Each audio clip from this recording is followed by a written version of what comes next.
Sir 3 चरण के मतदान हो गए हैं, चौथा चरण का मतदान हो रहा है।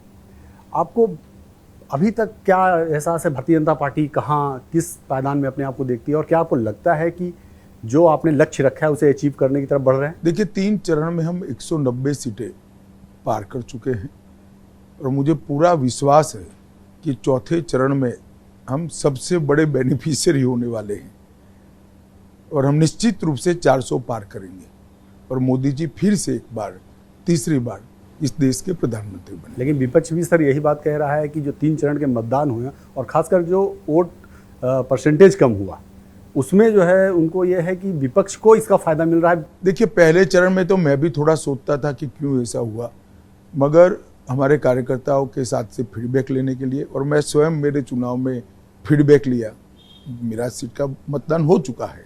मैं आपको बताता हूं कम वोटिंग का फायदा इस बार हमें होने जा रहा है। कैसे सर? क्योंकि हमेशा ये कहा जाता है हमारा वोटर बढ़ चढ़कर वोटिंग कर रहा है और विपक्ष के वोटर के मन में ये धारणा बन चुकी है कि मोदी जी जीत रहे हैं, ना उनमें उत्साह है ना वो घर से निकल रहे हैं।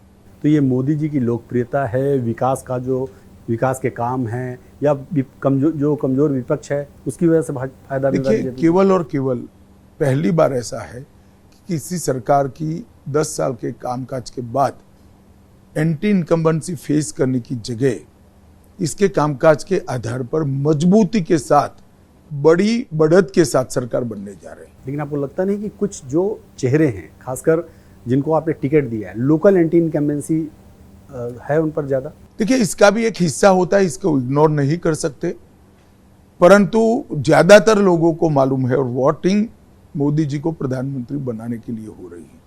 तो सबको मालूम है मोदी जी को प्रधानमंत्री बनाने का जरिया भारतीय जनता पार्टी और एनडीए के अपनी कॉन्स्टिट्यूएंसी के संसद के प्रत्याशी को जिताकर संसद में भेजना है।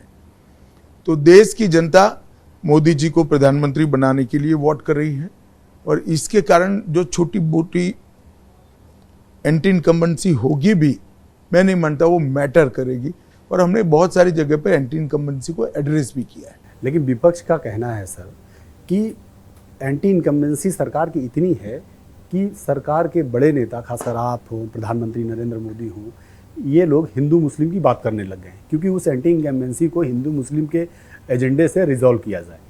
देखिए पाठक जी, हमने क्या हिंदू मुस्लिम की बात की, आप एक बता सकते हैं मुझे? नहीं, विपक्ष कह रहा था मैं नहीं, मगर हमने कोई बात ही नहीं करी है। वो कह रहे हैं कि हम मुस्लिम पर्सनल लॉ की बात करें, तो वो उनका चुनाव एजेंडा है। तो बात हमने करी या उन्होंने करी, वो उनका चुनाव एजेंडा है। आज कह रहे हैं पाकिस्तान ले आए, उनके नेता कहते हैं पाकिस्तान को सम्मान दो क्योंकि उनके पास एटम बम है।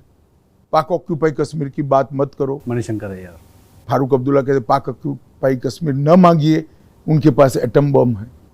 मुझे ये बात बताइए, 130 करोड़ की आबादी का इतना मजबूत देश अपने भूभाग का हिस्सा एटम बम के डर से जाने देगा? क्या बात कर रहे हैं लोग? और हम पर आरोप लगा रहे हैं कि हम पाकिस्तान की बात करें। आप पाकिस्तान को सम्मान देने की बात कर रहे हो, आप पाकिस्तान को कमजोर मत मानो ऐसे देश को धमका रहे हो, तो हमें जवाब देना पड़ेगा और हमने जवाब दिया, वो उचित। जैसे ही घड़ी का काटा दोपहर 2:30 पे आए, बबीता जी का दिल सास बहू साजिश के लिए मचल जाए। और ये है इनकी बहू, पूरे दिन ऑफिस की टेंशन हो जाए गॉन जब ये करें अपना फेवरेट शो फ्री टाइम पे ऑन। इनकी तरह आप भी देखिए अपना फेवरेट शो अपने टाइम पर और डाउनलोड कीजिए एबीपी लाइव ऐप अपने स्मार्ट टीवी पर।